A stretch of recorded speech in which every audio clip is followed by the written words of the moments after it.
مدینہ کی زندگی کا سب سے خوبصورت اور روشن دن وہ تھا جب رسول اللہ صلی اللہ علیہ وآلہ وسلم مدینہ منورہ میں تشریف لائے، اور مدینہ منورہ کی زندگی کا تاریک دن وہ تھا جس دن رسول کریم صلی اللہ علیہ وآلہ وسلم دنیا سے تشریف لے گئے۔ جبریل آتے ہیں، پوچھتے ہیں کہ اللہ تعالیٰ پوچھتے ہیں کہ آپ بادشاہ رسول بننا چاہتے ہیں یا بندہ رسول بننا چاہتے ہیں؟ تو آپ نے ابھی کوئی بھی آپشن لیا تھا تو جبریل نے عاجزی کا اشارہ کیا، تو کہا بل عبدا رسولا، میں بندہ رسول بننا چاہتا ہوں۔ اللہ اکبر۔ نبی کریم صلی اللہ علیہ وسلم 40 سال کی زندگی گزری آپ صلی اللہ علیہ وسلم کی، اور اس کے بعد اللہ تبارک و تعالیٰ نے جو وحی کا سلسلہ شروع کیا تو وہ کیفیات اور وہ رسول اللہ صلی اللہ علیہ وسلم کا ریئیکشن کیا تھا محمد بن عبداللہ سے محمد رسول اللہ کا جو سفر ہے۔ طلع البدر علینا من ثنیات الوداع وجب الشکر علینا ما دعا للہ داعی، یہ اشعار اس وقت پڑھے گئے جب نبی کریم صلی اللہ علیہ وآلہ وسلم غزوہ تبوک سے واپس آئے کہ آخری وقت میں کونین کے تاجدار، ہم سب کے دلوں کی دھڑکن محمد کریم صلی اللہ علیہ وسلم نے کیا پیغامات امت کے لیے دیے۔ آخری نبی کی امت کو آخری نصیحت میں کمزور طبقے شامل ہیں، سبحان اللہ۔ الصلاۃ وما ملکت ایمانکم، اور اس کے بعد آپ کی زبان مبارک سے امت کے لیے کوئی لفظ نہیں ہے۔ بسم اللہ والصلاۃ والسلام علی رسول اللہ، اللہم صلی وسلم علی نبینا محمد، رب اشرح لی صدری ویسر لی امری واحلل عقدۃ من لسانی یفقہوا قولی۔ ناظرین کرام، نہد کے پلیٹ فارم سے میں ہوں ڈاکٹر صلاح الدین، آپ کا میزبان، اور آج ہم ایک اہم موضوع پر گفتگو کرنے کا ارادہ رکھتے ہیں، اور وہ موضوع کوئی عام موضوع نہیں ہے، کوئی معمولی بات نہیں ہے۔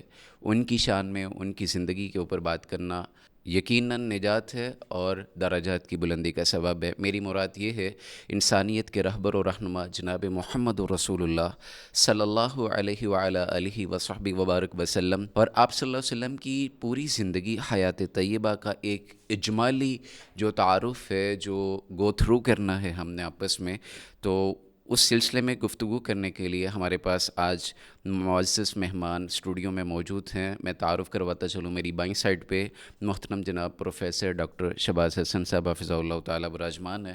سر، بہت شکریہ آپ کی آمد کا، آپ کے وقت دینے کا۔ جزاک اللہ خیر۔ اور اسی طرح ہمارے دوسرے مہمان جو میری بائیں سائڈ پہ تشریف فرما ہیں، فضیلت الشیخ طارق جاوید عارفی صاحب حافظہ اللہ تعالیٰ، کسی تعارف کے محتاج نہیں ہیں۔ تو سر جی، بہت شکریہ آپ کے وقت دینے کا، آپ کی آمد کا۔ جزاک اللہ خیر۔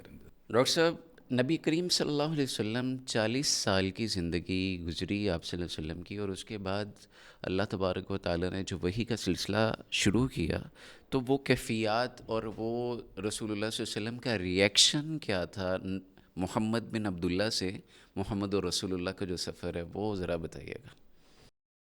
بسم اللہ الرحمن الرحیم۔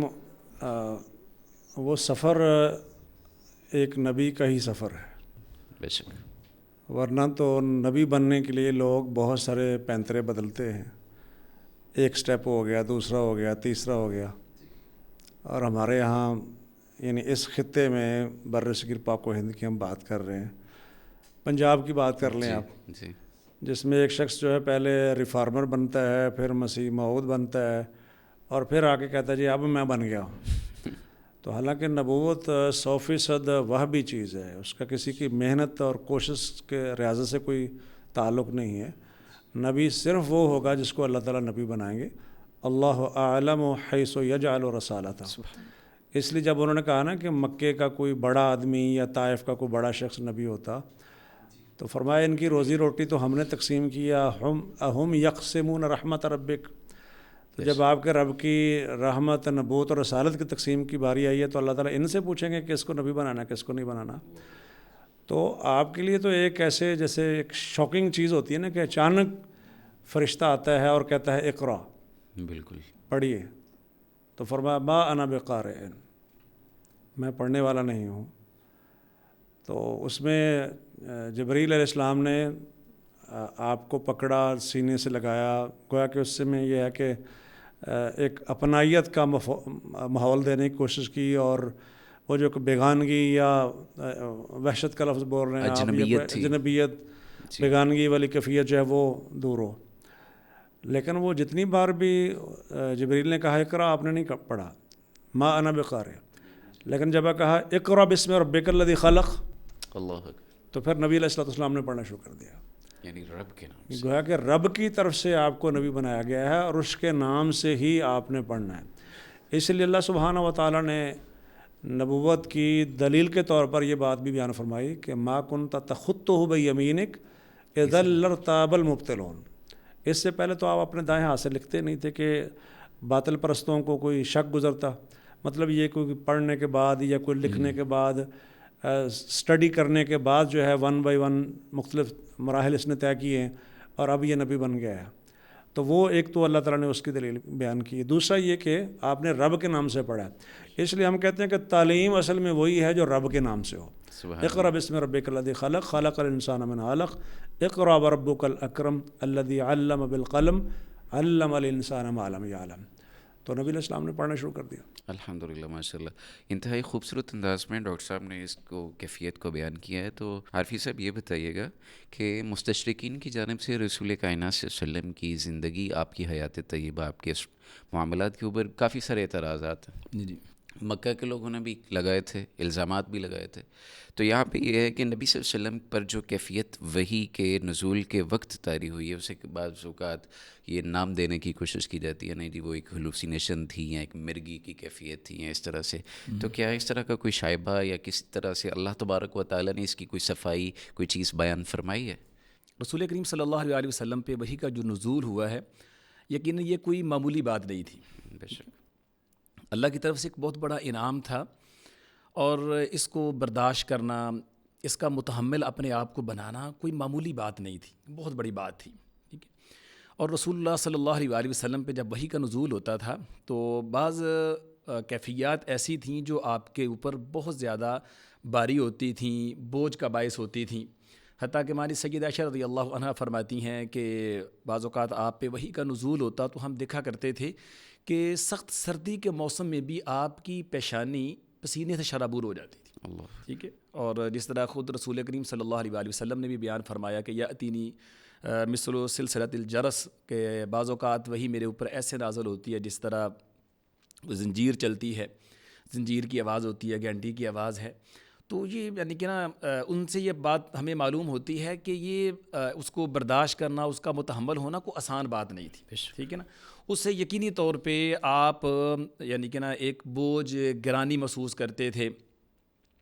اور پھر پہلی وحی کے وقت جو آپ کی کیفیت ہوئی ہے نا، چونکہ یہ ایک فرسٹ مرحلہ تھا، کوئی بھی چیز جب انسان غیر متوقع طور پہ پہلی بار دیکھتا ہے نا تو اس پہ گھبراہٹ کا ہو جانا یقینی بات ہے، ٹھیک ہے۔ اس پہ آپ گھبرائے اور گھر تشریف لائے، ماں جی سیدہ خدیجہ رضی اللہ عنہا سے بات چیت ہوئی، اور پھر آپ چونکہ بہت زیادہ گھبرا گئے تھے اور آپ نے پھر اس گھبراہٹ کے ازالے کے لیے یہ درخواست بھی کی کہ زملونی زملونی، مجھے یعنی کہ نا چادر اڑا دی جائے، ٹھیک ہے۔ اس کے بعد پھر فترت وحی کا زمانہ آیا، اور پھر اس کے بعد جب آپ دوبارہ سے غار حرا سے تشریف لا رہے تھے، آپ نے آسمان کی طرف نظر کی تو پھر جبریل علیہ السلام آپ کو آسمان کے نیچے آپ کو کرسی پہ بیٹھے نظر آئے، تو پھر آپ گھبرا گئے، جس سے پھر آپ پہ وہ کپکپاہٹ طاری ہوئی، ایک وحشت، گھبراہٹ آپ پہ طاری ہوئی۔ آپ گھر تشریف لائے، پھر آپ نے اسی طرح گھر والوں سے کمبل طلب کیا اور آپ لیٹ گئے۔ تو یہ شروع میں ایک دو بار تو ہمیں ملتا ہے کہ اس طرح آپ کی کیفیت ہوئی ہے، ٹھیک ہے۔ اور اس کو آپ زیادہ زیادہ یوں کہہ سکتے ہیں کہ ایک بخار کی کیفیت ہوتی ہے، اور گھبراہٹ کی وجہ سے انسان کی طبیعت اس طرح متاثر ہو جانا کوئی بڑی بات نہیں ہے، لیکن جو ایک مرگی ہے وہ ایک تو بیماری ہے کہ انسان بے ہوشی میں چلا جاتا ہے، اپنے حواس کھو دیتا ہے، اور عجیب طرح کی کیفیات جو ہیں وہ اس سے صادر ہوتی ہیں۔ نبی مکرم صلی اللہ علیہ وسلم سے ایسی کسی کیفیت کا صدور ثابت نہیں ہے، بالکل ٹھیک ہے۔ گرانی طبیعت کے اندر، بوجھل پن، اس سے یعنی کہ لوگوں کو کہنا کہ میں ذرا تکلیف محسوس کرتا ہوں، مجھے اپنی جان کا اندیشہ ہے، خشیت علی نفسی، اس طرح کے الفاظ ہیں، لیکن اس کو بیماری سے تعبیر کرنا، اور بالخصوص بیماری بھی وہ جو شان نبوت کے منافی ہے، ٹھیک ہے۔ ایسی بیماری اللہ تعالیٰ نے ویسے اس سے انبیاء کرام علیہ السلام کو محفوظ رکھا ہے، آپ کے شان نشان بھی نہیں ہے۔ جس طرح اللہ تعالیٰ خود قرآن مجید میں فرماتے ہیں کہ ما انت بنعمت ربک بمجنون، کہ آپ اللہ کے فضل اور احسان سے دیوانے اور مجنون نہیں ہیں، بالکل ٹھیک۔ یہ کفار مکہ کا آپ اعتراض بھی تھا، کئی مواقع پہ انہوں نے اس کا اظہار بھی کیا کہ نعوذ باللہ یہ دیوانے ہیں، مجنون ہیں، ٹھیک ہے۔ اور اللہ تعالیٰ نے اس کا کئی جگہ پہ رد بھی کیا ہے، اور خود جو آپ کی سیرت طیبہ ہے، صحابہ کرام رضی اللہ عنہم کے ساتھ آپ کے معاملات ہیں، ان سے تو کہ نا بہت زیادہ اس کی تردید ہوتی ہے کہ ایک دیوانہ آدمی ایسے کام کر ہی نہیں سکتا ہے. بالکل صحیح. ٹھیک ہے نا. جن لوگوں نے آپ کو دیوانہ کہا بھی، پھر جب آپ سے بات چیت ہوئی ہے تو وہ یہ حقیقت تسلیم کرنے پہ مجبور ہو گئے، ٹھیک ہے، کہ نعوذ باللہ دیوانگی تو آپ کو چھو کے بھی نہیں گزری. بالکل صحیح. بہت شکریہ ماشاء اللہ. یہ اس میں کچھ لوگ کہتے ہیں کہ وہی یہ پہلی وہی نہیں ہے. جی جاوید احمد غامدی صاحب کا جو موقف ہے، کہتے ہیں جی یہ ایسی بات ہے، کوئی پہلی وہی نہیں ہے. حالانکہ ان کے پاس کوئی دلیل نہیں ہے، اور کوئی بھی ایسی آیت نہیں ہے جس میں یہ بتایا گیا ہو کہ یہ پہلی وہی ہے، یہ دوسری وہی ہے. بالکل ٹھیک ہے.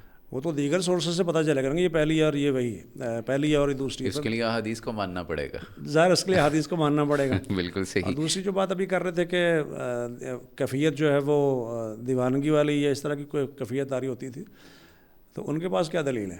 بالکل صحیح. میں اس میں یہی پوچھنے لگا تھا، آپ کی طرف آنے لگا تھا کہ یہ جب امر واقع ہے تو یہ ذہنی خلل نہیں ہے، کیونکہ بعد کے حالات، بعد کے معاملات، بعد کی ساری چیزیں. پھر ڈاکٹر صاحب انہوں نے خود بھی تسلیم کیا، وہ جو دارالندوا کے اندر ان کی میٹنگ ہوئی ہے جی، جس میں انہوں نے کہا کہ نبی الاسلام یا اس شخص کے ماننے والے جو بڑھتے جا رہے ہیں تو کیسے اس کا توڑ کرنا ہے. جی. اور مختلف آراء اس میں انہوں نے کہا جی ہم اس پر ایلیگیشن لگائیں گے، یہ شاعر الزام تھوپ دیتے ہیں. شاعر ہے. تو انہوں نے کہا جی شاعر ہے تو شاعر کا کلام کدھر ہے؟ کوئی ایسا شاعر ہے دنیا میں جس کا کلام کوئی نہ ہو، ایک بھی شعر نہ کہا ہو بالکل، اور وہ شاعر ہو؟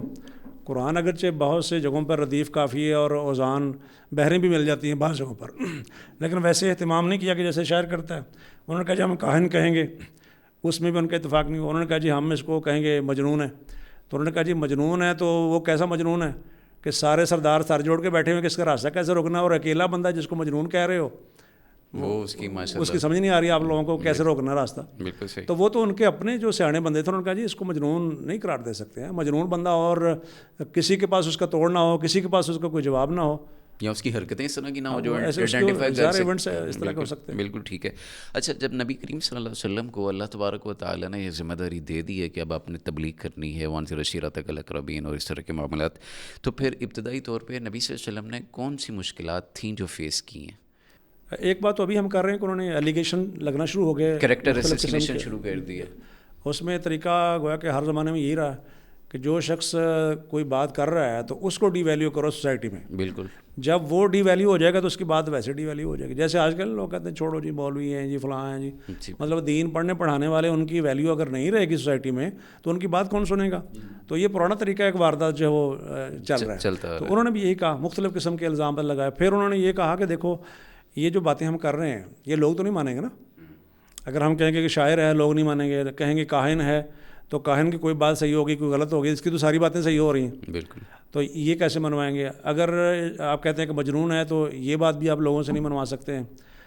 تو زیادہ سے زیادہ انہوں نے یہ کہا تھا کہ ہم وہ جائیں گے مصر میں اور ایران جائیں گے، رستم اسفندیار کے قصے کہانیاں لائیں گے، گانے والی عورتیں خریدیں گے اور ان کے پیچھے ان لوگوں کو لگا دیں گے جو ہم دیکھیں گے کہ انٹرسٹ رکھتے ہیں نبی علیہ السلام کی باتیں سننے میں. اور یہ انہوں نے کیا بھی. سورۃ لقمان میں اس کا ذکر ہے، وَمِنَ النَّاسِ مَن يَشْتَرِي لَهْوَ الْحَدِيثِ لِيُضِلَّ عَن سَبِيلِ اللَّهِ بِغَيْرِ عِلْمٍ وَيَتَّخِذَهُ هُزُوًا. تو یہ انہوں نے کیا ہے. اس میں بھی انہیں کوئی کامیابی نہیں ہو سکی، مطلب وہ راستہ نہیں روک سکے. پھر انہوں نے کہا کہ ہم یہ کرتے ہیں کہ اسے ہم محمد کہتے ہیں. تو محمد کا معنی تو تعریف کیا گیا، ہم تعریف کیا گیا بھی کہتے ہیں اور برا بھی کہتے ہیں. تو یہ تو خود اپنی بات کی ہم نفی کر رہے ہیں، تو ہم اس کا نام چینج کرتے ہیں. تو صحیح بخاری میں ہے کہ انہوں نے پھر نبی علیہ السلام کے بارے میں فیصلہ کیا کہ ہم اسے محمد نہیں کہیں گے بلکہ مزمم کہیں گے. تو اس پر صحابہ کرام بہت زیادہ پریشان ہوئے تھے کہ انہوں نے آپ علیہ السلام کا نام بھی تبدیل کر دیا ہے. تو فرمایا الا تعجبون کیف یصرف اللہ عنی شتم قریش ولعنهم یشتمون مزمما ویلعنون مزمما وانا محمد.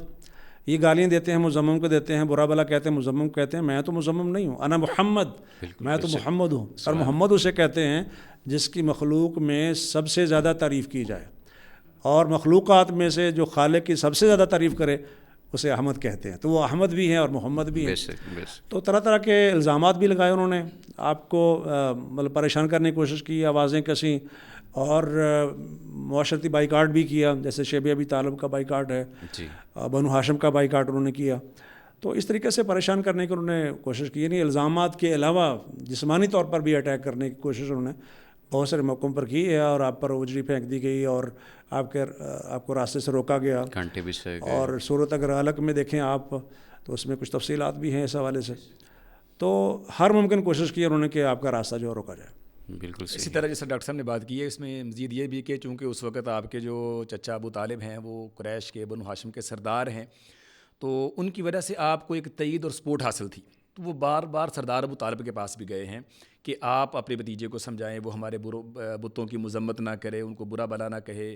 اور پھر انہوں نے مصالحت کے مثبت طریقے بھی پیش کیے جن پہ سورۃ الکافرون کا نزول ہوا اور دیگر آیات اس بارے میں نازل ہوئیں. مطلب کہ جو حربہ وہ آزما سکتے تھے، حتیٰ کہ پھر وہ اوچھت کنڈوں پہ بھی آئے ہیں، ظلم و تشدد کا رستہ بھی انہوں نے اپنایا ہے. ٹھیک ہے، نبی کریم صلی اللہ علیہ وسلم کو مختلف طرح یعنی جسمانی اذیتیں بھی انہوں نے دی ہیں. تو لیکن کوئی بھی چیز اس طرح کارگر ثابت نہیں ہوئی. یہاں ایک بات یعنی کہ بات اس میں چلی ہے جسمانی اذیتوں کے حوالے سے صحابہ کرام رضی اللہ عنہم پہ بھی بہت زیادہ اس طرح کے تشدد کے واقعات کا ہمیں سیرت کی کتابوں میں ذکر ملتا ہے. تو نبی کریم صلی اللہ علیہ وسلم پہ بھی یعنی پرتشدد کارروائیاں تو ہوئی ہیں، لیکن کچھ معاملات یا کچھ واقعات ایسے ہیں جو ہمارے معاشرے میں بہت معروف ہو چکے. جس طرح یعنی کہ نا وہ ایک خاتون والا واقعہ نا، بوڑھی عورت وہ آپ پہ ہر روز کوڑا پھینکنے والی تھی. اگرچہ یعنی کہ نا مختلف مکاتب فکر کے لوگوں نے اس کی تردید کی ہے، حتیٰ کہ زیادہ اس طرح کی باتیں تو بریلوی مکتب فکر سے ہی آتی ہیں. تو ان کے بھی جو سنجیدہ علماء انہوں نے بھی تردید کی ہے. لیکن یہ جھوٹ اتنا پھیل چکا ہے اب بھی مجھے کئی دفعہ یعنی کہ لوگ پوچھتے ہیں کہ وہ واقعہ اس کہاں ہے، سند کیسی ہے. ہم تو بچپن سے سنتے آئے ہیں. تو نبی کریم صلی اللہ علیہ وسلم کے ساتھ اور توہین آمیز رویے اپنائے گئے اور پرتشدد کارروائیاں ہوئیں، گالم گلوچ آپ کو کیا گیا، برا بلا کہا گیا، جس کی مثالیں بھی ڈاکٹر صاحب نے پیش کی ہیں. لیکن اس طرح کی ایسی توہین آمیز کارروائیاں آپ کے ساتھ نہیں ہوئی ہیں اور یہ شان نبوت کے منافی ہیں. اللہ نے اس سے آپ کی حفاظت کی ہے. ماشاء اللہ، بہت شکریہ یہ بات کلیئر کرنے کے لیے اس حوالے سے. اور یہاں پہ سوال یہ ہے کہ پھر نبی کریم صلی اللہ علیہ وسلم اگر یہ ساری چیزیں فیس کر رہے تھے تو پھر ہجرت اپنی مرضی سے کی ہے اور پھر اسلامی اسٹیٹ کا قیام کیسے کیا ہے، یہ اس پہ تھوڑا سا روشنی ڈالیے. اصل میں مکہ کے اندر رسول اللہ صلی اللہ علیہ وسلم نے بھرپور جو کوشش کی ہے لوگوں کو اسلام کی طرف قائل کرنے کی، اس سے اللہ تعالیٰ نے آپ کو بہت زیادہ پذیرائی دی ہے الحمدللہ. نوجوان صحابہ کرام ایک مضبوط جماعت کی صورت میں آپ کا دست و بازو بنے ہیں. بہت سارے خاندان جو متاثر ہوئے، کوئی مکہ کا گھرانہ ایسا نہیں تھا جس کا کوئی فرد اسلام کا مؤید نہ ہو. بالکل ٹھیک ہے. لیکن بات چلتے چلتے اب ضد اور ہر درمی پہ آ کے رک گئی تھی. ٹھیک ہے کہ اب وہ آپ کو کسی طرح قبول کرنے کے لیے تیار اور آمادہ نہیں تھے. ٹھیک ہے. اب نبی کریم صلی اللہ علیہ وسلم کا مکہ کے اندر مزید قیام جو ہے وہ لڑائی جھگڑا دنگا فساد کا باعث تھا. ٹھیک ہے. قتل و غارت کی طرف جانے والا تھا، کیونکہ جب آدمی طے کر لے میں نہ مانوں تو اس کا آپ کو پتہ کسی کے پاس علاج نہیں ہے. اور رسول کریم صلی اللہ علیہ وسلم یہ چاہتے تھے، آپ کی خواہش بھی یہ تھی کہ اگر مجھے کوئی اس سے بہتر پلیٹ فارم میسر آ جائے، ٹھیک ہے، جہاں پہ اس طرح کی رکاوٹیں نہ ہوں، تو میں بہتر طریقے سے دین کا پیغام پہنچا سکتا ہوں. یہی وجہ کہ ہم دیکھتے ہیں نا کہ آپ مکی زندگی کے آخری 2-3 سالوں کے اندر مسلسل اس کوشش میں رہے.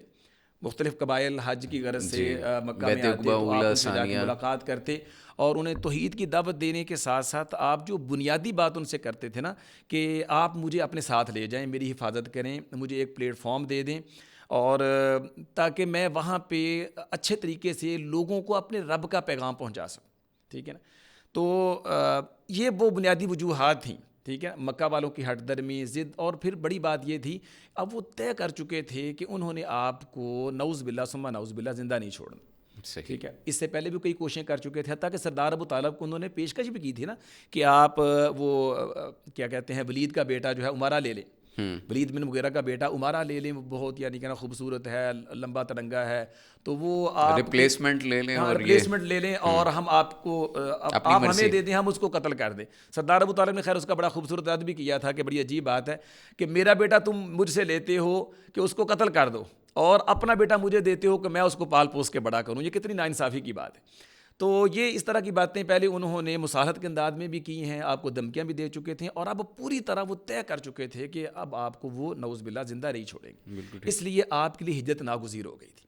تو یہ وہ وجوہات تھی جس کی وجہ سے پھر رسول اللہ صلی اللہ علیہ وسلم مدینہ تشریف لے گئے. اس پلان کا ذکر بھی قرآن پاک نے کیا نا، یمکر بک الذین کفروا لیثبتوک او یقتلوک او یخرجوک ویمکرون ویمکر اللہ. تو یہ تو حتمی ہے کہ بالکل اس کو راستے سے ہٹانا ہی ہے، نکو نک ہو گئی تھی. لیکن ظاہر ہے جسے اللہ تعالیٰ نہ ہٹانا چاہے اسے کوئی نہیں ہٹا اس سکتا. میں یہ کہہ سکتے ہیں واللہ متم نورہ، اللہ جی نے جی، اپنا نور پورا. واللہ خیر الماکرین، اللہ سے بڑھ کر کسی کی تدبیر نہیں. بالکل ایسے ہی ہے. تو سٹارٹ تو یہاں سے ہوا کہ آپ نے 3 سال خفیہ دعوت رکھی، اس کے بعد پھر آپ نے فصدع بما تؤمر حکم نازل ہوا کہ کھلے بندوں بیان کریں. پھر انذر عشیرتک الاقربین، وہ درمیان میں تھوڑی سی بات آئی تھی پھر راستے میں رہ گئی. جی. پھر آپ نے صفا پہاڑ کے اوپر اپنے قریبی رشتہ داروں کو، قبیلے کے لوگوں کو آواز دی، بلایا، لیکن ماننے کے لیے وہ لوگ تیار نہیں تھے. پھر 10 سن نبوت میں پھر نبی علیہ السلام طائف نکلے، اور پھر وہ جو قرآن پاک میں ہے نا لتنذر ام القری ومن حولها، جی. تو ام القری والوں کو تو ڈرا کے دیکھ لیا آپ نے، جو رزلٹ تھا وہ سامنے تھا. لیکن یہ کہ پھر ومن حولها، پھر آپ باہر نکلے، طائف میں گئے، میں چیک کیا، اور اس کے بعد پھر حبشہ کی جانب بھی ہجرت، 2 ہجرتیں کی مسلمانوں نے، اور اس کے بعد فائنل جیسے شخص صاحب اشارہ کر رہے تھے مدینہ کی ہجرت پھر ہوئی ہے. بالکل صحیح ہے. تو اور مدینے وہ کے اللہ کی اجازت کے ساتھ، جب تک اجازت نہیں ملی آپ نے ہجرت نہیں کی. بالکل. جب تک ہجرت کی اجازت نہیں ہے تو ظاہر تب تک تو وہیں رہیں گے، جو بھی حالات ہیں، جیسے بھی مشکلات ہیں. اور جب ہجرت کی اجازت مل گئی ہے تو اس کے بعد پھر ظاہر اس کے مطابق عمل کرنا ہے. اسی طرح جہاد فی سبیل اللہ کا تھا کہ وہ چاہتے تھے کہ ابھی 2 ہاتھ ان سے کر لیں، اتنی مشکلات اور آزمائشیں ہیں، اتنا مار رہے ہیں. ایک وقت آیا کہ پھر اللہ تعالیٰ نے فرمایا اذن للذین یقاتلون بانہم ظلموا، تو مطلب یہ کہ ظلم کی تو حد ہو گئی، تو اب ان کو اجازت دی جا رہی ہے. تو وہ اجازت دی گئی، اس کے بعد پھر حکم آ گیا کہ تم نے ہجرت کرنی ہے. اور اس سے پہلے جو ہے مختلف قسم کے وفود، جہاد کی اجازت ہجرت سے پہلے مل گئی تھی؟ نہیں، ہجرت سے پہلے تو وہ کہتے تھے کہ جہاد کی اجازت ہمیں ملے، ٹھیک ہے، خواہش کر رہے تھے. تو اجازت نہیں ملی. قیل لهم کفوا ایدیکم، تو ہاتھ روکنے کا کہا گیا تھا. لیکن پھر مدنی دور میں جا کے سورۃ الحج میں اس کا ذکر ہے نا، وہ ظاہر مدنی صورت ہے. جی جی جی جی. تو اس وقت اللہ تعالیٰ نے اس کی اجازت دی. اس کے بعد ظاہر پھر حکم آ گیا، پہلے اجازت دیا، اس کے بعد پھر حکم. اور اگر حکم آ جانے کے بعد بھی کوئی نہیں کر رہا تو وہ ظاہر ہے اس کے لیے بالکل نافرمانی ہے وہ. اسی طرح ہجرت کا حکم آ گیا، تو جب ہجرت اگر شخص نہیں کر رہا تو فرمایا ان کا تمہارے ساتھ تعلق کوئی نہیں حتی یہاجروا، جب تک وہ ہجرت نہ کریں. تو اس سے پہلے جو ہیں کچھ وفود آتے رہے، اور نہ کچھ لوگ نبی علیہ السلام کے ہاتھ پر بیعت کرتے رہے کہ ہم جو ہے وہ آپ کا ساتھ دیں گے. اور بیعت عقبہ اولیٰ اور بیعت عقبہ ثانیہ کے اندر، اور پھر مصعب بن عمیر کو نبی علیہ السلام نے مدینہ طیبہ میں بھیج دیا، اور وہاں انہوں نے دعوت و تبلیغ کا سلسلہ جو ہے وہ شروع کیا، اور رسول ایک گراؤنڈ بن گئی نا. جی جی. رسول کریم صلی اللہ علیہ وسلم کے چچا نے مدینہ والوں کے ساتھ حلف بھی لیا تھا کہ میرا بھتیجا اگر یا آپ ان کو لے کے جا رہے ہیں تو ان کی جان کی، ان کی گارنٹی، حفاظت کی گارنٹی تم دیتے ہو. لیکن اس میں ایک فکر مندی تو ظاہر ہوتی ہے. جی. تو لیکن ظاہر انہوں نے ضمانت دی، گارنٹی بھی دی کہ ہم حفاظ کریں گے. شیخ صاحب کچھ کہنا چاہ رہے ہیں؟ جی ایسے ہی تھا، یعنی کہ جو آپ نے ڈاکٹر صاحب کی طرف اشارہ کیا کہ نبی کریم صلی اللہ علیہ وسلم بیعت عقبہ اولیٰ ثانیہ میں جب وفود سے ملاقات کے لیے جاتے رہے ہیں تو سیدنا عباس رضی اللہ عنہ آپ کو گائیڈ کیا کرتے تھے، کیونکہ سیدنا عباس رضی اللہ عنہ تاجر پیشہ آدمی تھے، جہاں دیدہ آدمی تھے، بہت زیادہ سمجھ اور بصیرت والے آدمی تھے. تو نبی کریم صلی اللہ علیہ وسلم نے چچا سے اس حوالے سے خدمات لی ہیں. ٹھیک ہے. سفارت کاری کی، سفارت کاری کے فرائض انہوں نے انجام دیے ہیں، چونکہ وہ بہت سارے وفود کو، ان کے قبائل کو، ان کی اماکن وغیرہ کو، سب کو اچھی طرح سے جانتے تھے. تو وہ آپ کو تعارف بھی کروا دیتے تھے اور آپ کو ملاتے تھے، اور انہی کے واسطے سے ہی پھر مدینہ والوں سے، اہل یثرب سے آپ کی ملاقات ہوئی ہے، اور پھر آپ نے ان تک یہ پیغام پہنچایا اور ان کے سامنے اپنی خواہش کا اظہار کیا. انہوں نے اس کو قبول کیا، اور پھر جب انہوں نے اس کو قبول کر لیا اور وہ پوری طرح آمادہ ہوئے کہ ہم آپ کو لے کے جائیں گے، آپ کی حفاظت کریں گے، بالکل ایسے جس طرح ہم اپنے گھر والوں کی، بیٹوں کی، بچوں کی حفاظت کرتے ہیں، اس پہ سیدنا عباس رضی اللہ عنہ اپنی ذمہ داری ادا کرتے ہوئے فرماتے ہیں کہ یہ دیکھ لیجئے گا کہ رسول کریم صلی اللہ علیہ وسلم کو اپنے ہاں لے کے جانا کوئی آسان کام نہیں ہے. ٹھیک ہے، آپ کو وہاں پہ لے جانا آسان نہیں ہوگا، کیونکہ مکہ والے قریش کے لوگ آپ کے مخالف ہیں، وہاں یہود ہیں. ٹھیک ہے جی. تو یہ اچھی طرح فیصلہ کرنا، ایسا نہ ہو کہ آپ جذباتی فیصلہ کر کے نبی کریم صلی اللہ علیہ وسلم کو لے جائیں اور پھر وہاں جب آپ کو مشکلات کا سامنا کرنا پڑے اور آپ ہاتھ اٹھا دیں اور رسول کریم صلی اللہ علیہ وسلم وہاں بے سہارا ہو جائیں اور آپ کا نقصان ہو جائے. اس پہ پھر وہ کچھ دیر کے لیے یعنی کہ نا سوچ بچار بھی کرتے ہیں، اور بالآخر پھر سوچ بچار کے بعد وہ حتمی فیصلہ یہی دیتے ہیں کہ نہیں، ہم نبی کریم صلی اللہ علیہ وسلم کو لے کے جائیں گے اور پوری طرح آپ کو یقین دہانی کرواتے ہیں انشاءاللہ ہم آپ کی ایسے حفاظت کریں گے جس طرح اپنے گھر بار کی، اپنے علاقے کی، اہل و عیال بچوں کی کرتے ہیں. اس سے پھر سیدنا عباس رضی اللہ عنہ مطمئن ہو گئے. بالکل صحیح، سبحان اللہ. اچھا، نبی کریم صلی اللہ علیہ وسلم کی سیرت تو بہت عالی شان ہے، بہت کمال کی ہے.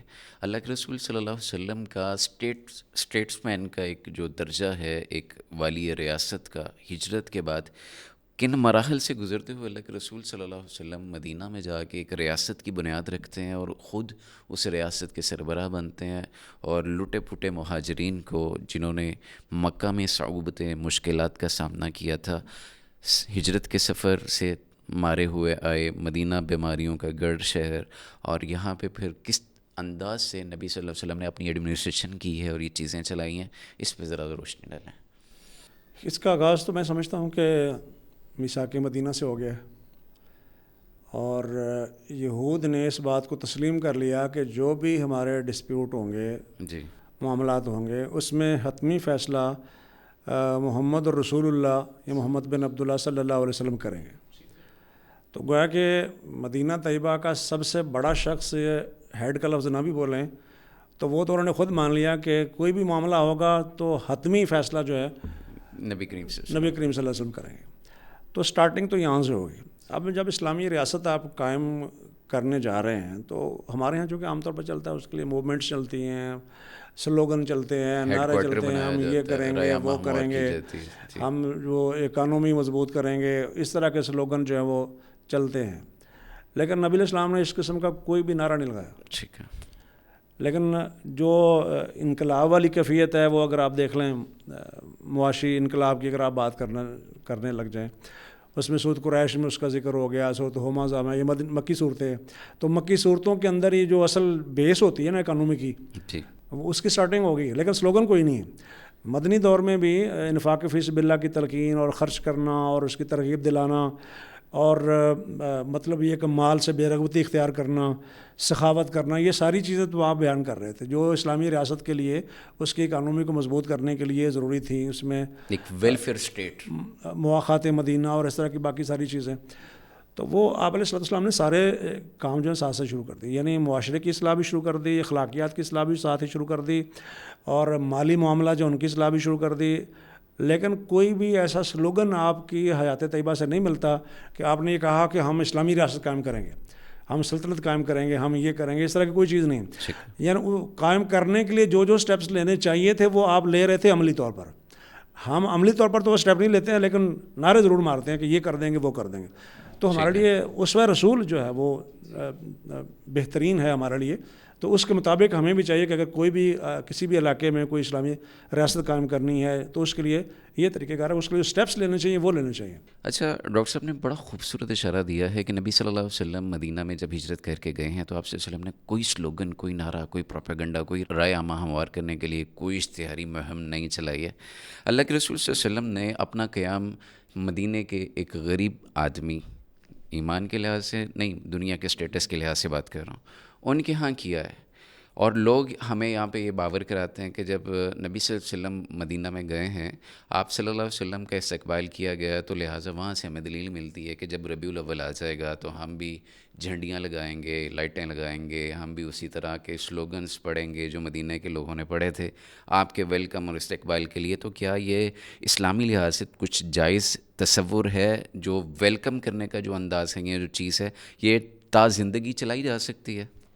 دیکھیں، کوئی اہم موقع آتا ہے یا کوئی بڑی شخصیت آپ سے ملاقات کے لیے آتی ہے یا آپ کے علاقے میں آتی ہے، اس کا استقبال کرنا، اسے ویلکم کرنا، خوش آمدید کہنا، جیسے ہم پنجابی میں کہتے ہیں نا کہ سات بسم اللہ جی آیا نو، جی ٹھیک ہے نا، اس طرح کے معاملات کرنا شریعت اس سے ہمیں نہیں روکتی ہے، ٹھیک ہے نا، بلکہ جو خیر سگالی کے جذبات ہیں شریعت تو ان کو اپنانے کا حکم دیتی ہے، ٹھیک ہے۔ اس میں نہ ہمارا کوئی اعتراض ہے، نہ اس کو اعتراض کا نقطہ بنایا جا سکتا ہے، ٹھیک ہے، بلکہ اسلام تو ایسے جذبات کی تائید کرتا ہے، ٹھیک ہے نا۔ بلکہ خود ہم دیکھیں نا، نبی کریم صلی اللہ علیہ وسلم بھی جب کوئی مہمان آتا ہے آپ اٹھ کے استقبال کرتے ہیں، آگے بڑھ کے ملتے ہیں۔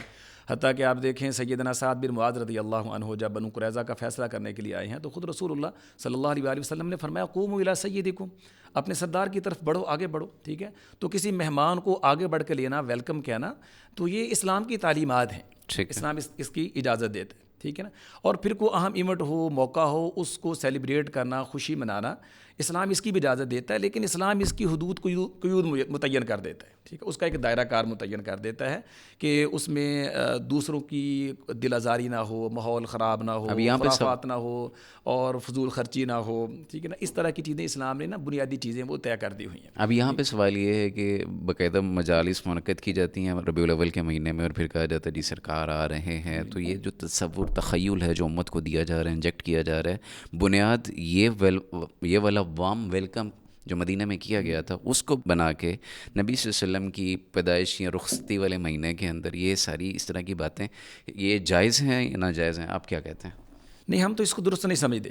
ٹھیک ہے، اس لیے درست نہیں سمجھتے کہ مدینہ میں رسول اللہ صلی اللہ علیہ وسلم کا جو تشریف آوری کا معاملہ ہے وہ ایک اور تناظر میں ہے. ٹھیک ہے، ٹھیک ہے، آپ وہاں پہ تشریف لے گئے ہیں، صحابہ کرام رضی اللہ عنہم نے خوشی کا اظہار کیا ہے، بلکہ سیدنا برا بن عازب رضی اللہ عنہ، سیدنا انس رضی اللہ عنہ، ان دونوں کے بیانات ایسے ملتے ہیں کہ وہ کہتے ہیں کہ ہم مدینہ کی زندگی کا سب سے خوبصورت اور روشن دن وہ تھا جب رسول اللہ صلی اللہ علیہ وسلم مدینہ منورہ میں تشریف لائے.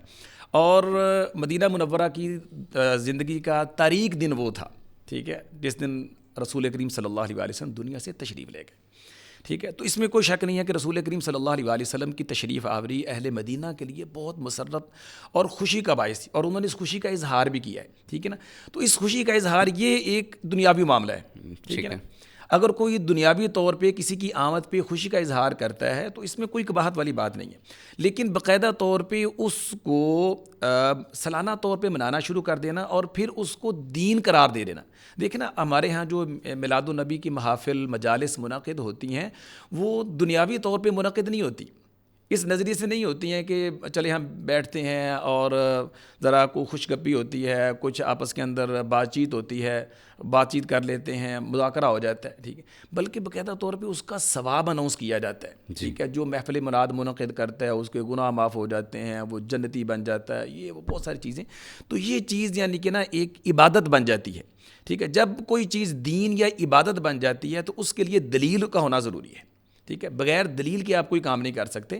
رسول اللہ صلی اللہ علیہ وسلم، میں تو یہ عام طور پہ کہا کرتا ہوں جی رسول کریم صلی اللہ علیہ وسلم کی محبت دین ہے.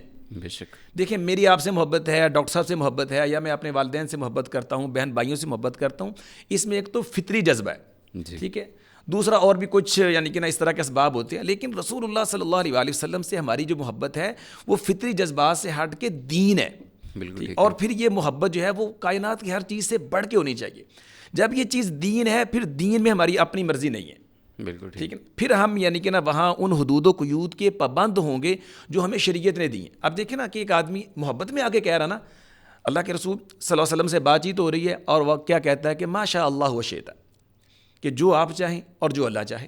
اب اللہ کے رسول کو تو اپریشیٹ کرنا چاہیے تھا کہ آپ نے مجھے بڑا مقام دیا، لیکن آپ غصے میں آ جاتے ہیں، چہرہ مبارک متغیر ہوتا ہے اور فرماتے ہیں اجعلتنی للہ ندا یا اجعلتنی للہ عدلا، تم نے مجھے اللہ کے برابر کر دیا. ٹھیک ہے نا، اس طرح کے اور بھی کئی واقعات ہیں نا کہ صحابہ کرام رضی اللہ عنہم نے آپ کی شان میں مبالغہ میری سے کام لیا، تو انہوں نے یہ کام محبت میں کیا ہے. بالکل صحیح. ٹھیک ہے، لیکن رسول اللہ صلی اللہ علیہ وسلم بجائے ان کو انکرج کرنے کے ڈسکرج کر رہے ہیں. ٹھیک ہے، کہ آپ یہ کیا کر رہے ہیں.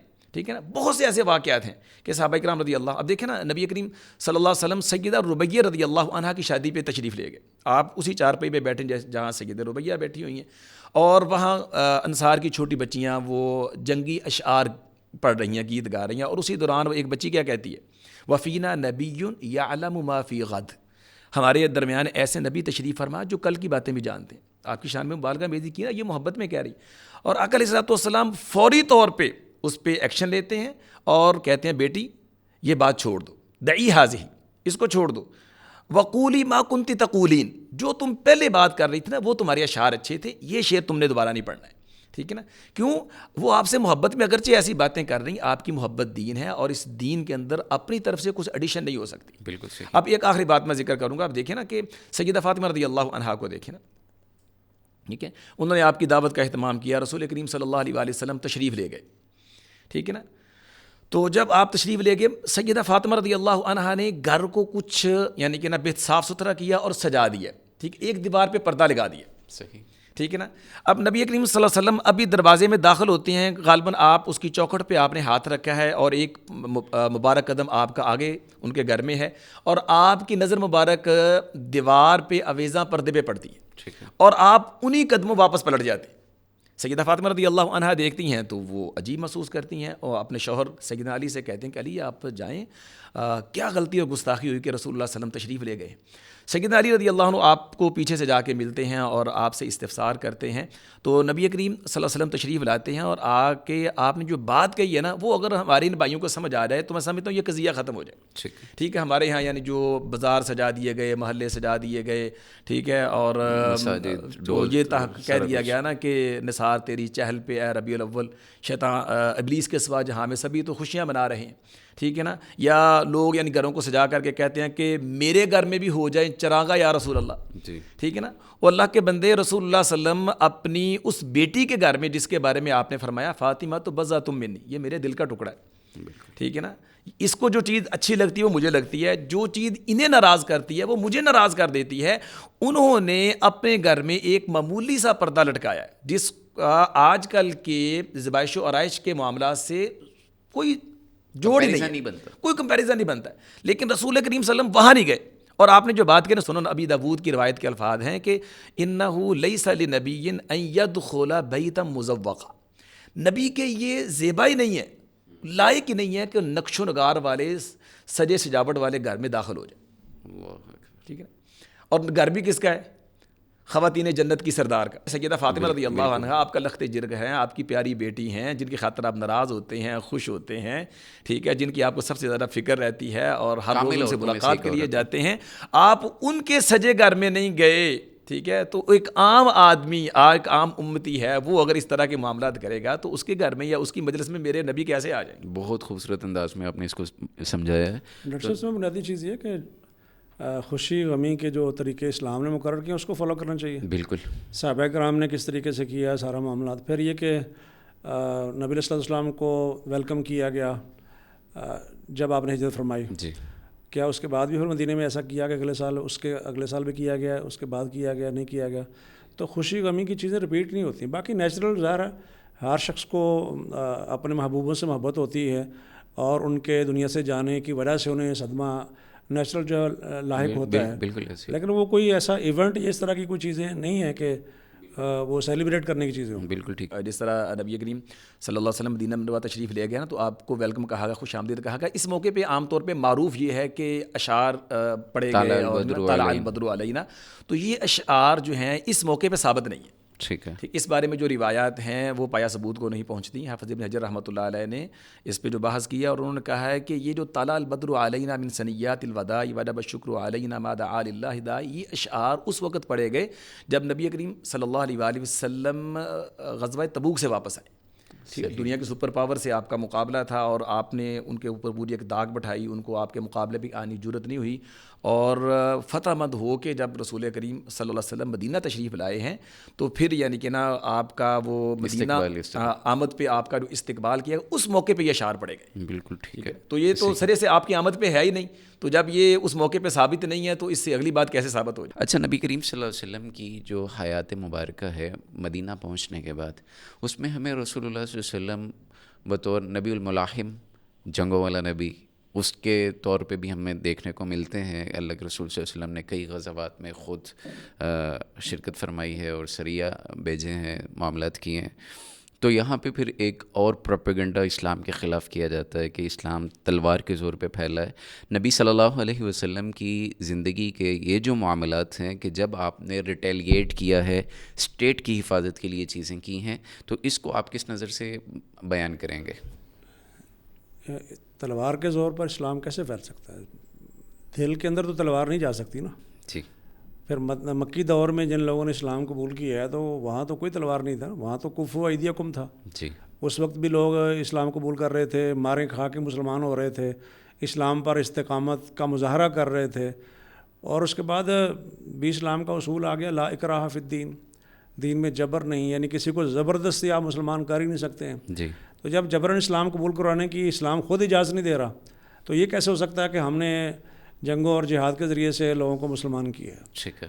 ہاں اسلام کا پیغام پہنچانے میں جو رکاوٹیں تھیں ان کو جہاد کی قوت اور طاقت سے روکا گیا، یعنی ان کو ختم کیا گیا، لیکن اس کے بعد تو آپشن ہے۔ اسی لیے ہم جب پڑھتے ہیں نا کہ اسلام کے اندر غیر مسلموں کے حقوق کیا ہے، اسلامک اسٹیٹ میں جی نان مسلمس کے حقوق کیا اقلیتوں ہے، کے جی اچھا یہ بحث کب آتی ہے؟ یہ بحث آتی تب ہے جب ان کو اپنے مذہب پر قائم رہنے کا حق حاصل ہو، بالکل ورنہ تو زبردستی اگر مسلمان کرنا ہو تو یہ بحث ویسے ہی ختم ہو جاتی ہے۔ یہ اسی طرح کی بحث ہے نا کہ کیا خاوند اپنی بیوی کو زکوٰۃ دے سکتا ہے یا بیوی اپنے شوہر کو زکوٰۃ دے سکتی کہ نہیں دے سکتی؟ جی لیکن بات یہ ہے کہ یہ بحث تو تب پیدا ہوگی نہیں جب بیوی کو اس بات کا حق حاصل ہوگا کہ وہ کاروبار کرے، وہ مالک ہو سکتی ہے، اس کا بینک بیلنس ہو سکتا ہے، تو دوسری بحث تو بعد میں پیدا ہوگی نا۔ اس لیے ہم جب کہتے ہیں کہ اسلامک اسٹیٹ میں نان مسلمس کے رائٹس کی جب بات ہم کرتے ہیں تو اس کا مطلب یہ ہے کہ اسلامک اسٹیٹ میں نان مسلم اپنے مذہب پر قائم رہ سکتے ہیں، انہیں زبردستی مسلمان نہیں کیا جا سکتا۔ پھر یہ ہے کہ نبی علیہ السلام نے کس موقع پر کس کو کہا کہ ہم مار دیں گے آپ کو ورنہ مسلمان ہو جاؤ، ایسا تو آپ علیہ السلام نے کچھ نہیں کیا۔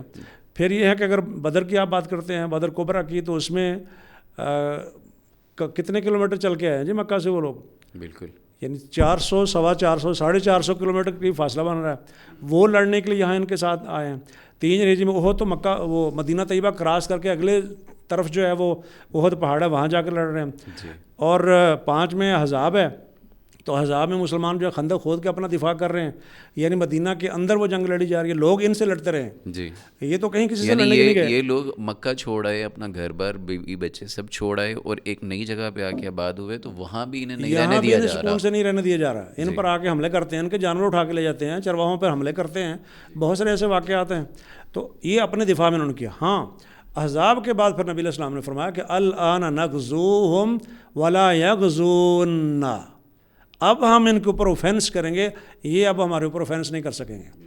پھر اس سے ہمیں یہ بات بھی معلوم ہوتی ہے کہ اسلام میں صرف ڈیفینس نہیں ہے، وقت آنے پر اوفینس بھی ہے، بلکہ اس زمانے میں تو کہا جا رہا ہے کہ offence is the best defence, بالکل بلکہ نہ صرف کہا جا رہا ہے بلکہ کیا بھی جا رہا ہے۔ کیا جا رہا ہے بالکل۔ افغانستان میں امریکہ کس نام سے آیا؟ سیلف ڈیفینس کے نام سے آیا نا، کہ ہمیں ان سے خطرہ ہے تو یہاں پہنچ گئے، تو دنیا تو یہ کر رہی ہے۔ تو خیر کہنے کا مطلب اس کے بعد پھر نبی علیہ السلام جو ہے وہ خیبر میں گئے ہیں، اور مکہ فتح ہوا 8 ہجری میں، 7 میں خیبر فتح ہوا ہے، اس کے بعد یہ تبوک اور دیگر جو ایونٹس ہیں اس کے بعد ہوئے۔ بالکل ٹھیک ہے۔ اچھا، نبی کریم صلی اللہ علیہ وسلم نے کچھ معاملات کے لیے معاہدے بھی کیے ہیں۔ آپ صلی اللہ علیہ وسلم اللہ کے نبی ہیں، خاتم المرسلین ہیں، ختم النبیین ہیں، تو کیا معاملات کو چلانے کے لیے کوئی نبی کی ایسی کوئی مجبوری تھی کہ یہ معاہدات ضروری تھے، یا اس کو آپ کس نظر سے ڈیفائن کریں گے تاکہ آج کے ہمارے جو نوجوان ہیں وہ اس سے کچھ سمجھ سکیں، سیکھ سکیں کہ ہمارے لیے اسوہ کامل اس انداز میں کیسا بنتا ہے؟ دیکھیں، نبی کریم صلی اللہ علیہ وسلم نا انسانوں کے لیے راہبر اور رہنما بن کے آئے ہیں، ٹھیک ہے نا۔ جو زمینی معاملات تھے وہ آپ کو بھی درپیش تھے، مختلف اقوام سے آپ کا واسطہ تھا، اور ان میں زیادہ تر وہ تھیں جو آپ کے مخالف تھیں، بالکل صحیح، ٹھیک ہے نا۔ اور پھر رسول اللہ صلی اللہ علیہ وسلم کی جو زندگی ہے وہ اسوہ کامل ہے، اسوہ حسنہ ہے، اور قیامت تک کے لوگوں کے لیے ہے، اور زندگی کے تمام پہلوؤں میں ہے، تمام شعبہ جات میں ہے، ٹھیک ہے۔ اس لیے اللہ تعالیٰ نے انبیاء کے لیے ایسے حالات پیدا کیے، ٹھیک ہے، جن میں وہ مجبور ہوئے، ان کو مشکلات آئیں، اور پھر انہیں مختلف طرح کے لوگوں کے ساتھ معاملات بھی کرنے پڑے، صلح بھی کرنا پڑی، معاہدہ بھی کرنا پڑا، اور اس طرح کے اور معاملات بھی انہیں کرنا پڑے، ٹھیک ہے۔ اور اسی سے ہی اسلامی اسٹیٹ کے ایک کیا لیجیے حاکم کے طور پہ رسول اللہ صلی اللہ علیہ وسلم نے امت کے سامنے اپنی یعنی اسٹیٹ کی داخلہ پالیسی اور خارجہ پالیسی واضح کی ہے، بالکل ٹھیک ہے نا۔ جب آپ مدینہ منورہ تشریف لے گئے ہیں، وہاں آپ کو یعنی یہود سے واسطہ تھا اور وہ آپ کے بدترین مخالف تھے، پھر اس طرح منافقین تھے، پھر اسی طرح ان سے متاثر لوگ تھے۔ تو مدینہ طیبہ میں جا کر کے رسول اللہ صلی اللہ علیہ وسلم نے مسلمانوں کے تحفظ کے لیے، اسلامک اسٹیٹ کے استحکام کے لیے، تو ان لوگوں سے یعنی کہ نا مختلف معاہدات کی ہیں، جن کو میثاق مدینہ کے نام سے جانا جاتا ہے، اور ان کا جو یعنی کہ نا بنیادی ایجنڈا تھا وہ دونوں یعنی قوموں کا تحفظ تھا، مسلمانوں کا بھی، یہود کا بھی، ٹھیک ہے, اور آپس میں صلح صفائی کے ساتھ رہیں گے, ایک دوسرے کو قتل نہیں کریں گے, ماریں گے نہیں, مالی نقصان نہیں کریں گے. اگر کوئی باہر سے مدینہ پہ حملہ آور ہوتا ہے دونوں مل کے مدینہ کا دفاع کریں گے, ٹھیک ہے. اگر کوئی اسی طرح مسلمان کو قتل کر دیتا ہے تو اس کو اس کے بدلے میں دوسرے کو قتل کیا جائے گا. مسلمان کسی یہودی کو قتل کر دیتا ہے تو اس کی وہ دیت دی جائے گی. تو اس طرح یہ جو داخلہ پالیسی کے طور پہ رسول اللہ صلی اللہ علیہ وآلہ وسلم نے یہ جو معاہدے کیے ہیں تو یہ امت کے لیے ایک رہنمائی تھی, ٹھیک ہے, کہ آگے جا کر کے صحابہ کرام رضی اللہ عنہم نے اس کو وسعت دینی تھی, پھر دین پھیلانا تھا پوری دنیا پہ جا کر کے, یعنی کہ نا اسلام کا جھنڈا لہرانا تھا. تعامل ہوتا ہے, تجارت ہوتی ہے, تعامل ہے, ٹھیک ہے نا, اس طرح کر کے یہ داخلہ پالیسی تھی. پھر اسی طرح یعنی کہ نا خارجہ پالیسی کے طور پہ بھی رسول اللہ صلی اللہ علیہ وآلہ وسلم نے مختلف لوگوں کو خط لکھے ہیں, معاہدات کیے ہیں, ٹھیک ہے نا. تو خارجہ پالیسی میں اگر جب ہم دیکھتے ہیں تو جو آپ کے خطوط آپ نے مختلف ممالک کے سربراہان کو لکھے ہیں وہ خارجہ پالیسی کا ایک بہترین معیار ہے. بالکل ٹھیک ہے نا, ان کو دیکھ لیا جائے. پھر اسی طرح صلح حدیبیہ کو دیکھا جا سکتا ہے, ٹھیک ہے نا. تو یہ جو آپ کے خطوط ہیں, معاہدات ہیں, تو یہ بہترین خارجہ پالیسی ہے. یہ وقت کی ضرورت ہوتی ہے, ٹھیک ہے, لیکن آپ نے کسی موقع پہ بھی ایسا کوئی طرز عمل اختیار نہیں کیا جس سے یہ محسوس ہو کہ آپ یعنی کہ نا کوئی بالکل نیچے لگ کر کے دب کے یعنی کہ نا کمزوری کی حالت کے اندر کسی چیز کو قبول کر اسلام کی بنیاد پہ کمپرومائز کر لیا, یا اسلام کی بنیاد پہ آپ نے کمپرومائز کر لیا ہے, ایسا یعنی ہمیں کہیں بھی دکھائی نہیں دیتا. بعض موقعوں پر صحابہ کرام کو لگتا تھا کہ نبی علیہ السلام ہمارا خیال کر رہے ہیں, جیسے کہ صلح حدیبیہ میں ہوا ہے. تو حضرت عمر رضی اللہ تعالیٰ نے کہا کہ آپ مطلب کیا آپ حق پہ ساری باتیں مانتے جا رہے ہیں. بالکل. تو اس کا جواب نبی علیہ السلام فرمایا تھا کہ عمر میں اللہ کا نبی ہوں. مطلب یہ کہ میں کمزوری کی وجہ سے یا کسی وجہ سے نہیں کر رہا, اور نبی کی حیثیت سے کر رہا ہوں. اور وقت نے بتایا کہ نبی علیہ السلام بے شک جو مان رہے تھے وہ ان کے فائدے میں جا رہا ہے, بالکل, بلکہ وہی شرطیں تھیں جو انہوں نے کہا جی یہ ہمیں منظور نہیں ہے.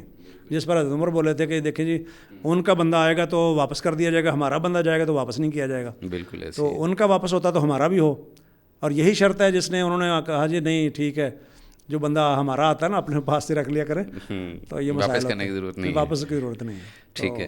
اچھا ڈاکٹر صاحب یہ بتائیے, نبی صلی اللہ علیہ وسلم کے معجزات ہیں, بطور نبی اللہ تبارک و تعالیٰ نے آپ کو خصوصیات کافی ساری نوازی ہیں, خصوصیات سے نوازا ہے, جیسے کہ ہم بعض مواقع پر دیکھتے ہیں کہ اللہ کے رسول صلی اللہ علیہ وسلم نے جیسے احزاب کی جنگ میں کرے, وہ ایک کھانا تھوڑا سا بنتا ہے, پھر وہ سب میں بانٹ دیا جاتا ہے, سارا لشکر کھانا کھا جاتا ہے. اور اسی طرح دیگر آپ صلی اللہ علیہ وسلم کے جو معجزات ہیں, تو ان کے اوپر بھی کچھ لوگ اعتراضات کرتے ہیں, اسلام کے لبادے والے بھی کرتے ہیں اور غیر مسلم بھی کرتے ہیں. تو ان کے اوپر اگر کوئی اعتراضات بنتے ہیں تو وہ کیوں بنتے ہیں, یا کس طرح کی بات ہے؟ معجزہ کیا کوئی اپنی مرضی سے کوئی ولی, کوئی پیر طریقت, کوئی رہبر شریعت بنا پھرتا ہو تو وہ کیا دکھا سکتا ہے, کیا کہیں گے اسے؟ معجزے کا تعلق صرف نبی کے ساتھ ہے, یعنی غیر نبی کے ساتھ معجزے کا تعلق نہیں ہے. اگر کوئی خرق عادت اور یعنی روٹین سے ہٹ کے کوئی کام کسی اللہ کے ولی سے, کسی صحابی سے, کسی نیک بندے سے ہو جائے تو اس کو ہم کرامت کہتے ہیں, اس کو معجزہ نہیں کہتے ہیں. ٹھیک ہے. تو جب بھی کوئی شخص کسی غیر نبی کے بارے میں کہے کہ یہ اس کا معجزہ ہے تو آپ سمجھ لیں کہ وہ غلط بیانی کر رہا ہے. معجزے کا تعلق جو ہے صرف اور صرف نبی کے ساتھ ہے, اور صرف اس کا تعلق ہمارے نبی کے ساتھ نہیں ہے. جی اب دیکھیں نا, موسیٰ علیہ السلام کے معجزات اللہ تعالیٰ نے قرآن مجید میں بیان فرمائے, اور عیسیٰ علیہ السلام کے معجزات, اس طرح دیگر انبیاء علیہ السلام کے معجزات اللہ تعالیٰ نے بیان کیے ہیں. تو وہ نبوت کی صداقت کی دلیل ہوتا ہے معجزہ. بالکل ٹھیک ہے. اور on demand, normally on demand اسے پیش کیا جاتا ہے, یعنی قوم مطالبہ کرتی ہے تو پھر پیغمبر جو ہے وہ اس کو اللہ سے اس کا مطالبہ کرتا ہے یا ریکویسٹ کرتا ہے. اس لیے یہ نہیں ہے کہ انہوں نے کہا جی معجزہ دکھاؤ تو پیغمبر نے معجزہ دکھا دیا, جیسے کو بٹن دبا رہے ہیں, ایسا تو نہیں ہے. اس لیے انہوں نے کہا کہ جی ہم تو تب مانیں گے جب آپ ہمیں معجزہ دکھائیں گے. دوسرا انہوں نے کہا کہ آپ انسان ہیں. فرمایا مجھ سے پہلے جتنے رسول آئے ہیں وہ انسانوں میں سے تھے.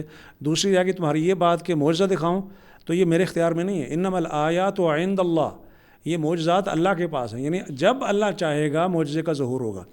یہاں سے ڈاکٹر صاحب ایک اور بات میں کہنا چاہوں گا کہ کچھ لوگ, چونکہ نیچر کرامت کی اور معجزے کی ایک ہے, تو کچھ لوگ کہتے ہیں جی سب لوگ اکٹھے ہو جائیں, بزرگ آ رہے ہیں وہ کرامت دکھائیں گے. جی تو اگر اس طرح کا کوئی معاملہ کیا جا رہا تو آپ سمجھ لیں کہ وہ شعبدہ بازی ہوگی, اس کا کرامت سے کوئی تعلق نہیں.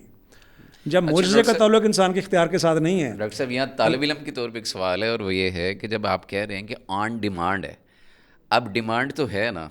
نہیں وہ ڈیمانڈ نہیں ہے. جی ڈیمانڈ نہیں ہے, یہ کہ ایک بزرگ جمع ہوئے ہیں, وہ معجزہ دکھانے کے لیے تیار کھڑے ہیں, ڈیمانڈ کوئی نہیں ہے. ٹھیک ہے. تو وہ دوسرا بندہ یعنی کہتا اعلان کیا جا رہا ہے جی بھئی آ جاؤ۔ اعلان کیا جا رہا ہے جی بزرگ جو ہم کچھ کرنے جا رہے ہیں، ٹھیک یہ کرامت دکھائیں گے، تو ایسا کچھ نہیں ہے، اس لیے کہ جس سے کرامت کا ظہور ہونا ہے اسے بھی نہیں معلوم کہ ہونا کہ نہیں ہونا، بالکل ٹھیک ہے، وہ صحابہ کرام یقین کا اسے بھی نہیں واقعہ، ہے۔ صحابہ کرام کا واقعہ ہے نا، نبی علیہ السلام کے پاس رات کے وقت آپ سے مل کے آئے، دیر ہو گئی تو اندھیرا تھا، راستہ نظر نہیں آ رہا تھا، تو ایک صحابی کی لاٹھی روشن ہو گئی، اور جہاں سے راستہ آگے جدا ہونا تھا دوسرے صحابی کا، تو دوسرے کی لاٹھی بھی روشن ہو گئی، اور اب اس لاٹھی کی روشنی میں دونوں لوگ جو ہیں اپنے گھر پہنچ گئے۔ اب نہ تو انہوں نے بٹن آن کیا نہ آف کیا ہے، اور نہ انہیں معلوم تھا کہ ایسا ہوگا۔ بالکل صحیح، تو یہ ہے نیچر کرامت کی، اور یہی نیچر ہے معجزے کی، کہ وہ اللہ کے پاس ہے، انما الآیات عند اللہ، اللہ کے پاس ہے، جب اللہ چاہے گا اس کا ظہور ہوگا۔ بالکل ٹھیک اس ہے، لیے جب انہوں نے کہا کہ دکھاؤ، تو فرمایا نہیں، جب اللہ چاہے گا تب دکھاؤں گا، تو جب اللہ نے چاہا تو نبی علیہ السلام دکھاتے رہے، چاند کا ٹوٹنا اور اس طرح باقی چیزیں ہیں۔ لیکن ایک بات اس میں کہہ دی گئی تھی کہ وما منعنا ان نرسل بالآیات الا ان کذب بها الاولون، وہ آن ڈیمانڈ معجزات پہلے تو دکھائے گئے، لیکن پھر اللہ تعالیٰ نے نبی علیہ السلام سے یہ چیز بند کر دی، ٹھیک ہے، اس لیے کہ آن ڈیمانڈ جب معجزہ دکھایا جائے گا تو پھر لوگ اگر نہیں مانیں گے تو عذاب آئے گا۔ اب وہ تو رحمت للعالمین تشریف امت لے آئے، مٹا دی جائے گی۔ اب ان کو ختم نہیں کرنا نا، ان کو قیامت تک باقی رکھنا ہے، اس لیے آن ڈیمانڈ معجزات جو ہیں وہ ختم کر دیے گئے۔ شروع میں ایک دو کے مثالیں مکہ کی ملتی ہیں، زندگی میں ملتے ہیں، ہاں، لیکن بعد میں جو ہے وہ کہا کہ اس کو ہم نے روک دیا ٹھیک ہے، تاکہ قوم کو ختم نہ کیا جائے۔ بالکل صحیح۔ اچھا عارفی صاحب، یہاں پہ یہ ہے کہ مستشرقین بھی ہیں جن سے امت کو کئی صدیوں سے پالا پڑا ہوا ہے، اور الہاد بھی وہیں سے میرا خیال ہے جنم لیتا ہے، اور پھر آگے آج کل ہمارے کالجز یونیورسٹیز کے بچوں کو اپنی لپیٹ میں لے رہا ہے، سوشل میڈیا کے توسط سے بڑی ساری چیزیں اس طرح سے ہو رہی ہیں۔ تو یہ جو منافقین کی اسلام کے خلاف سازشیں ہوتی ہیں یا کفار کی سازشیں ہوتی ہیں، ان کو آئیڈینٹیفائی کیسے کیا جاتا ہے یا سمجھا کیسے جاتا ہے، پھر ان کا توڑ یا تدارک کیسے کیا جا سکتا ہے؟ اصل میں پراپیگنڈے کا جو میدان ہے یہ بڑا پرانا ہے، جی، ٹھیک ہے نا، حق کے خلاف سازشیں، پراپیگنڈا، اس کو بدنام کرنے کی کوششیں، ٹھیک ہے، ان کا غلط مفہوم بیان کرنا، ٹھیک ہے۔ آپ انبیاء کرام علیہم الصلوۃ والسلام کی تاریخ پڑھیں، ان کی اقوام کا مطالعہ کریں، تو ہمیں ملتا ہے کہ تقریباً بہت قدیم سے یہ طرز عمل اور سلوک چلتا آ رہا ہے، بالکل ٹھیک ہے۔ پھر بات آ کے پہنچتی ہے رسول اللہ صلی اللہ علیہ وسلم تک، تو رسول اللہ صلی اللہ علیہ وسلم کو بھی منافقین سے واسطہ پڑا ہے، ٹھیک ہے۔ منافقین نے اسلام کو بدنام کرنے کے لیے ہر ممکن کوشش کی ہے، ٹھیک ہے نا۔ مدینہ طیبہ رسول اللہ صلی اللہ علیہ وسلم جب تشریف لائے ہیں تو آپ کے بڑے مخالفین میں عبداللہ بن ابی تھا، ٹھیک ہے۔ ظاہر ہے کہ اس کا سارا وہ کیا درا جو تھا اس کے اوپر پانی پھر گیا، وہ مدینہ کا چودھری بننے والا تھا، ٹھیک ہے۔ اس کی وجہ سے پھر اس حسد کے اندر وہ آپ کا بدترین مخالف بن گیا، ٹھیک ہے۔ تو کوئی ایسا موقع اس نے جانے نہیں دیا جہاں پہ اس کو کوئی موقع ملتا ہو اور اس نے وار نہ کیا، ٹھیک ہے نا۔ اور منافقین کا جو بڑا وار تھا وہ پراپیگنڈا کا تھا، ٹھیک ہے نا، جھوٹی افواہیں پھیلا دینا، ٹھیک ہے نا، اپنی طرف سے بات بنا کر کے اس کو معروف اور مشہور کر دینا، مسلمانوں کے وہاں گمان بھی نہیں ہوتا تھا اور بات کہاں سے کہاں پہنچ گئی۔ مرجفون فی المدینہ، ہاں جی، جی، تو رسول اللہ صلی اللہ علیہ وسلم نے پہلے نمبر پہ تو یہ کیا ہے کہ جب بھی کوئی ایسی بات آپ کے نالج اور علم میں آئی ہے تو آپ نے اس کی تصدیق کی ہے کہ واقعتاً ایسا ہوا ہے، ٹھیک ہے۔ تو تصدیق ہونے کے بعد پھر آپ نے اس کا یعنی کہ نا حل تلاش کیا ہے کہ اب اس کا حل کیا ہوگا۔ تو یہاں پہ رہنمائی یہ ہے کہ وہ نوجوان یا جو بھی اس طرح کی انفارمیشن لے رہا ہے یا مل رہی ہے، اس کا سورس پہلے چیک کر لے یا علماء سے اس کی تصدیق کر لیں، کیونکہ اللہ تعالیٰ نے بھی جہاں اس کی تردید کی ہے نا تو وہاں پہ ہمیں یہی ہدایت کی ہے وَلَوْ رَدُّوهُ إِلَى اللَّهِ، ٹھیک ہے نا، کہ وہ اگر اس کو اللہ کی طرف اور اللہ کے رسول کی طرف، اور یہ کہا کہ جو اس معاملے میں بہت زیادہ سمجھ بوجھ رکھنے والے یستنبطونہ منہ، بالکل ٹھیک ہے نا، جو اس کی گہرائی تک پہنچنے والے ہیں، اگر وہ بات ان تک لوٹاتے، ان تک لے جاتے نا، لعلمہ الذین یستنبطونہ منہ، ٹھیک ہے نا، تو وہ اس سے اس بات کا اصل حل نکال لیتے ہیں، بالکل ٹھیک ہے، ٹھیک ہے نا۔ تو ایسے جب بھی یعنی کہ نا مستشرقین ہوں یا اسلام مخالف دیگر لوگ ہوں، ان کی طرف سے کوئی بھی بات پراپیگنڈے کے طور پہ مشہور کی جائے، پھیلائی جائے، تو ہمارا فرض یہ بنتا ہے، یہ ہمارے نوجوانوں کو یہ کرنا چاہیے کہ وہ جو مستند علماء ہیں، اسکالر حضرات ہیں، جو قرآن و حدیث کے ساتھ تمسک رکھنے والے ہیں، ان سے رابطہ کیا جائے، جس طرح صحابہ کرام رضی اللہ عنہم جو فوراً رسول اللہ صلی اللہ علیہ وسلم سے رابطہ کرتے تھے، بالکل ٹھیک ہے، ٹھیک ہے نا۔ تو پہلے نمبر پہ تو یہ کرنا چاہیے۔ دوسرے نمبر پہ یہ ہے کہ اگر اس بات میں کچھ نہ کچھ وزن ہے، ٹھیک ہے، پھر تو یعنی کہ نا اس کا تدارک ہونا چاہیے۔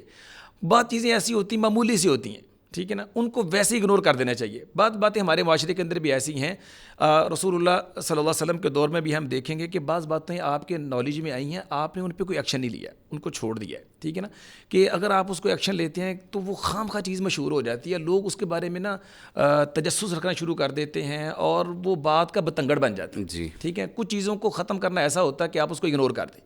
تو رسول اللہ صلی اللہ علیہ وسلم نے منافقین کی بہت ساری باتوں کو اگنور کر دیا. ٹھیک ہے نا, جو چھوٹی موٹی باتیں تھیں جن کا کوئی زیادہ نقصان نہیں تھا, ایسی باتوں کو انہیں اگنور کر دیا ہے.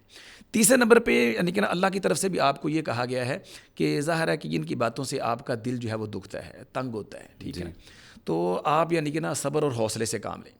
ٹھیک ہے نا, اس کے مقابلے میں اللہ تعالیٰ سے مدد مانگیں.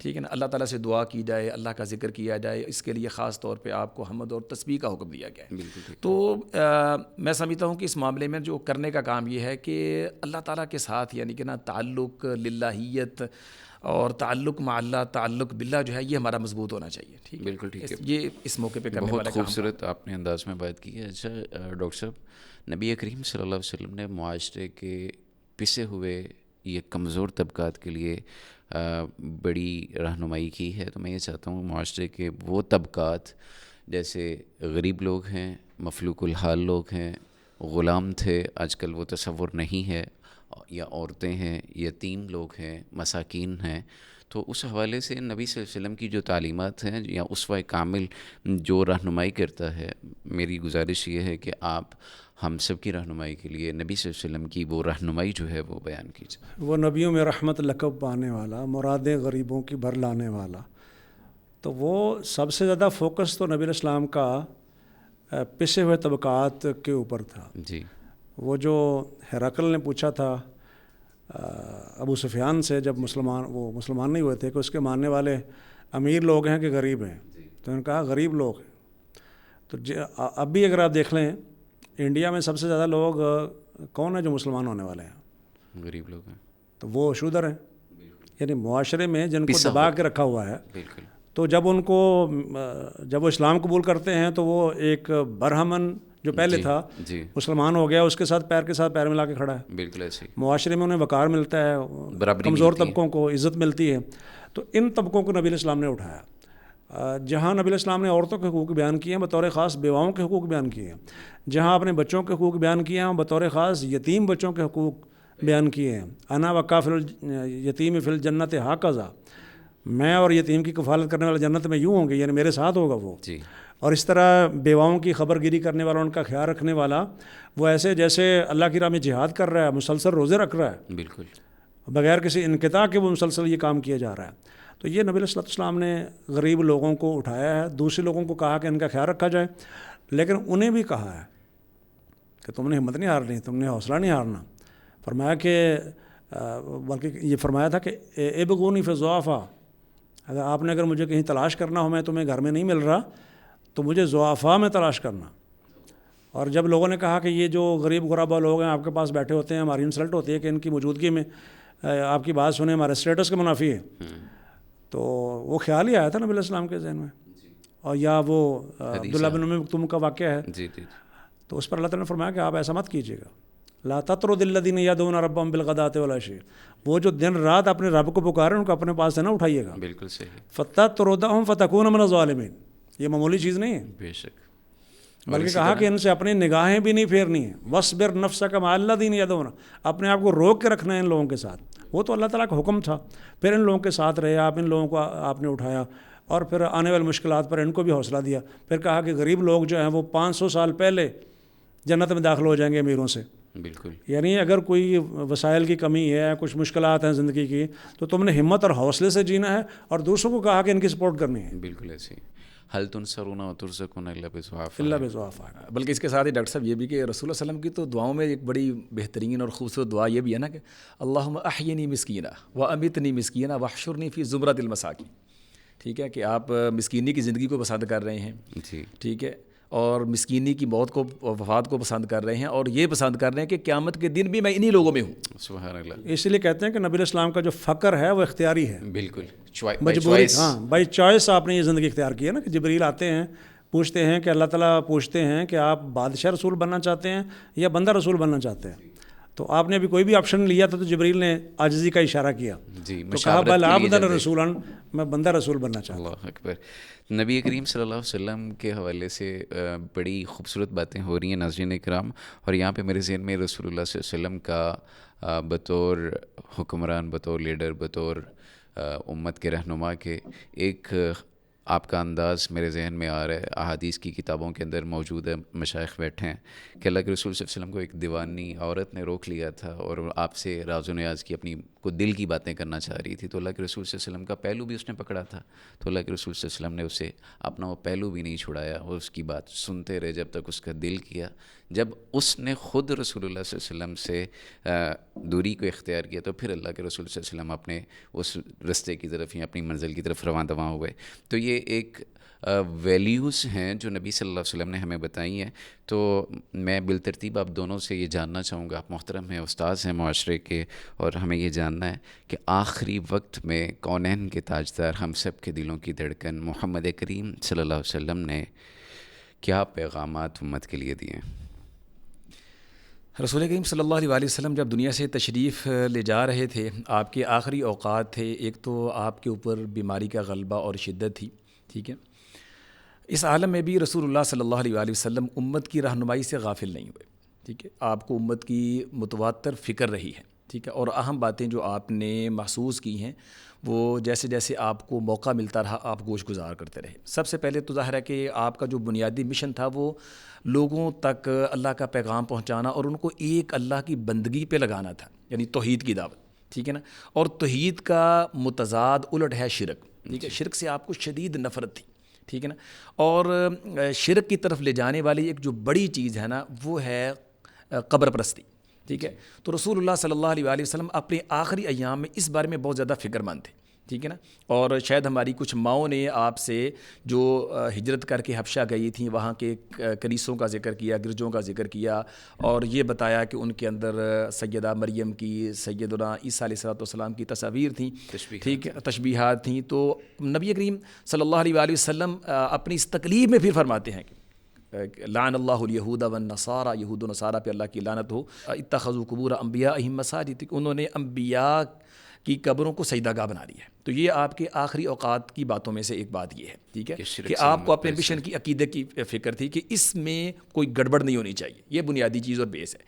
اس کے بعد یعنی کہ اگر ہم انسانی حقوق کی طرف آتے ہیں تو جس طرح بھی ہم نے پہلے بھی بات کی ہے، تو جو کمزور طبقات ہیں آپ کو ان کی فکر تھی، ٹھیک ہے نا. سنن ابن ماجہ کی روایت میں آتا ہے کہ آپ نے فرمایا تھا نا کہ اللہم انی احرج حق الضعیفین، اللہ میں یعنی کہ نا دو جو کمزور ہیں ان کے حق کا خیال رکھنے کی نصیحت کرتا ہوں، تلقین کرتا ہوں. اور ان میں ایک بچے یتیم ہیں اور ایک عورت ہے، ٹھیک ہے نا. یہ کسی بھی قوم کے دو کمزور فرد ہیں، بالکل ٹھیک ہے نا. یتیموں کا خیال رکھنے کی، جس طرح ڈاکٹر صاحب نے یعنی کہ نا اس والے سے حدیث بھی سنائی ہے کہ انا وکافل الیتیم کہاتین، کہ میں اور یتیم کی کفالت کرنے والا اس طرح ہوں گے. اور خواتین، ٹھیک ہے نا، ہمارے یہاں آج کل یعنی کہ نا جو بنیادی ڈنڈورا پیٹا جاتا ہے نا اور جس کی وجہ سے اسلام پہ بہت زیادہ تان بھی ہوتا ہے، وہ خواتین کے حقوق ہیں، حقوق نسواں کے حوالے سے کہ اسلام نے عورت کو بنیادی حقوق نہیں دیے، مساوات نہیں دیے. حالانکہ اب دیکھیں کہ رسول اللہ صلی اللہ علیہ وسلم تو اپنے آخری اوقات میں خواتین کے حقوق کا خیال رکھنے کی تلقین کر رہے ہیں. استوصوا بالنساء خیرا، حجۃ الوداع کے موقع پہ بھی اسپیشل طور پہ عورتوں کے حقوق پہ تفصیلی باتیں کی ہیں،